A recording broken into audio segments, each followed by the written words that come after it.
सबसे पहले तो मंच पे बैठे तमाम मंचासी और हमारे सामने बैठे सभी लोगों को मधुमंजरी का नमस्कार। किसी का नाम नहीं लेंगे क्योंकि कोई भी नाम छूट जाएगा तो मुझे अच्छा नहीं लगेगा, क्योंकि सब लोग हमारे इतना ही प्रिय हैं। हमारे गार्जियन, हमारे छोटे भाई, हमारे सहपाठी, और मुझे तो लग रहा है यहाँ पे गार्जियन लोग ज़्यादा हैं। सभी का आशीर्वाद चाहिए ताकि आगे काम करने का मौका मिले। आज इस सभा में इतने गार्जियन है कि मेरी बोलती बंद हो रही है। लग रहा है कहाँ से बोले और कहाँ क्या बोले, क्योंकि होता है कि जब आप किसी अनुभव, जिनके पास ज़्यादा अनुभव होता है उनके साथ आप खड़े होते हो, कहीं ना कहीं अपने आप को बहुत नीचे समझ लगता है कि हम बहुत नीचे हैं और बहुत कुछ सीखने की ज़रूरत है। तो आज यहाँ पे जितने लोग हैं मुझे उनसे सीखने की ज़रूरत है, और आगे सीखते आए हैं, अभी भी सीख रहे हैं और चाहते हैं कि आप लोग के मार्गदर्शन में और आगे भी सीखने का मौका मिले, काम करने का मौका मिले। बस इतना वादा जरूर है आप लोगों से कि मेरी पूरी कोशिश होगी कि आपको निराश न करूं। कहते हैं कि कोई भी इंसान 100% परफेक्ट नहीं होता है और हम भी 100% परफेक्ट नहीं है। हम में से भी कोई कहेगा कि आप 100 में 100 चीज को आप सही कर सकते हैं, सही बोल सकते हैं, सही आपका डिसीजन हो सकता है, तो हम भी 100 में 100% सही नहीं है। लेकिन इतना वादा आप लोग से जरूर है कि 60% काम जो बिल्कुल ही सही होगा, और अगर 60% हम काम सही कर लेंगे तो हम लोग को लगता है कि आप फर्स्ट डिवीजन से जरूर पास कर जाएंगे। तो बस इतना ही है कि हम चाहते हैं कि आगे, आज तक कभी हम स्कूल में किए नहीं है, तो जिंदगी के जीवन का जो ये संघर्ष है इसमें हम फर्स्ट डिवीजन से पास करना चाहते हैं, और ये तभी हो पाएगा तब आप लोग का आशीर्वाद रहेगा, आगे काम करने का मौका मिलेगा और अपने काम में आगे आने का मौका मिलेगा। अभी हमारे छोटे भाई अभी बोले कि उनके बच्चे के साथ कुछ प्रॉब्लम है, तो कहा कि भाई आप, हाँ, आपको बता दें कि मेरा भी छोटा बेटा जिसका नाम सीवी है, और वो भी भगवान का मर्जी था, जो भी है वो भी नॉर्मल नहीं है।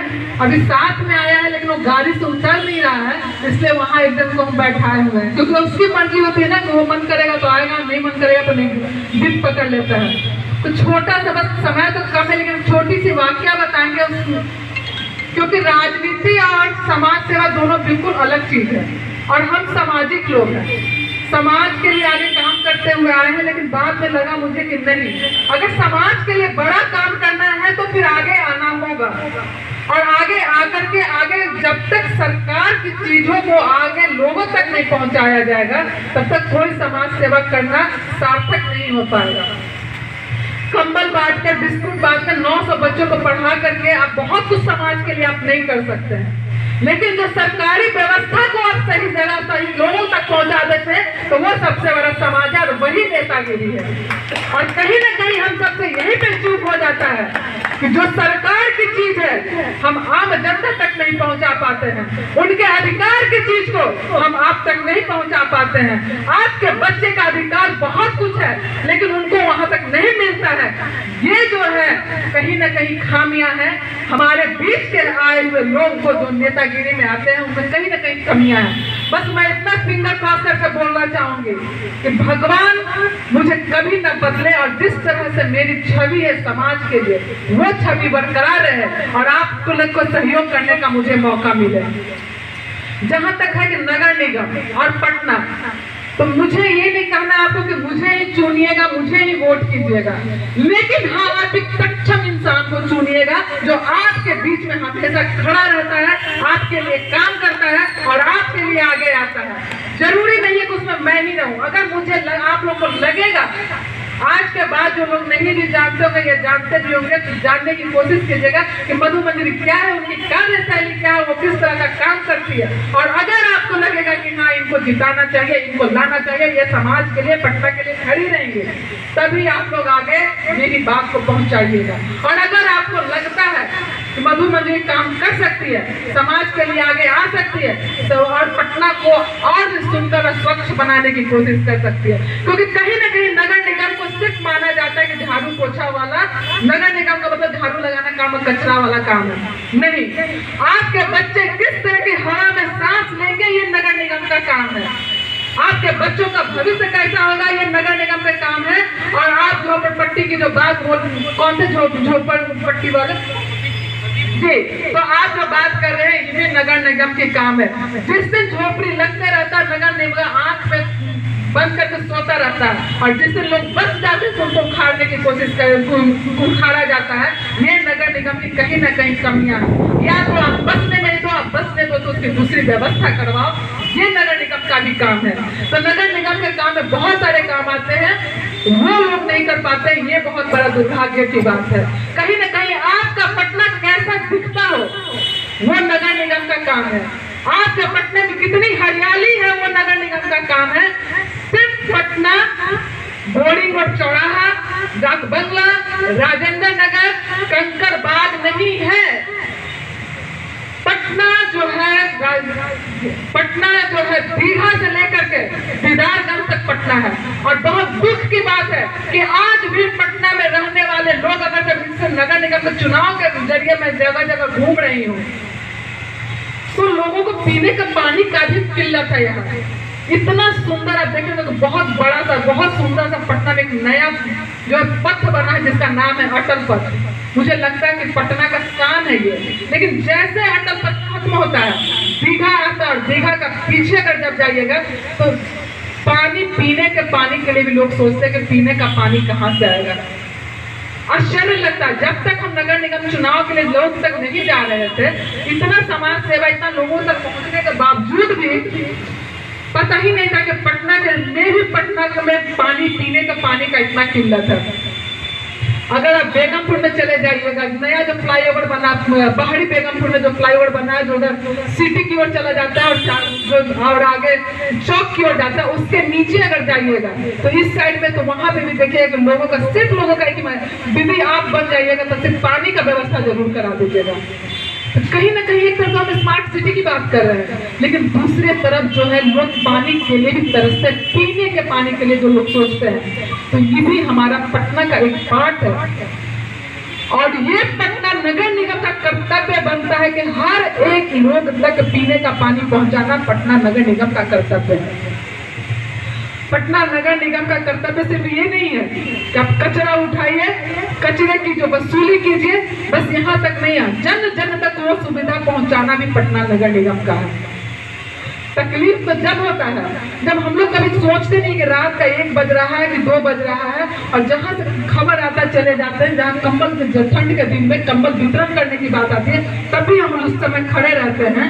और क्लास डी का लोग जो काम करने वाले जो लोग हैं, क्लास डी का मतलब जो लोग नाले के अंदर घुस करके काम करते हैं, उनके पास देखिएगा कि अब सही मायने जूता नहीं रहता है, कपड़ा नहीं रहता है, मास्क तक है जो मैंडेटरी है वो नहीं रहता है, कैप होना चाहिए वो नहीं रहता, और उसका भी घोटाला होता है। ये बड़ा दुख की बात है। कम से कम इतना तो है कि ये मधु मंजरी जो इस तरह के जो काम है वो कभी नहीं करेगी, चाहे वो मर जाए। तो जो छोटी छोटी बहुत सारी ऐसे प्रॉब्लम है पटना नगर निगम में काम करने वाली महिलाओं के साथ, जो महिलाएं ऑफिस में बैठती उनके साथ जो खराब व्यवहार होता है। और बड़ा दुर्भाग्य की बात है कि पटना के मेयर एक महिला है, लेकिन उन तक उनको बात ही नहीं पता है। उनके साथ लड़कियों के साथ जो यहाँ जो काम कर रही है कार्यालय में, उनके साथ बहुत सारी लड़कियों का मेरे पास नाम के साथ है, लेकिन अभी नहीं उजागर करेंगे क्योंकि उनकी भी नौकरी की बात है। 3-3, 4-4 महीने से उनका सैलरी नहीं दिया गया क्योंकि उनके साथ अभद्र व्यवहार किया गया, और वो जो है कंप्लेन किया गया तो उनका सैलरी रोक दिया गया और बोला कि कोई परमानेंट नौकरी नहीं, आपको निकाल दिया जाएगा।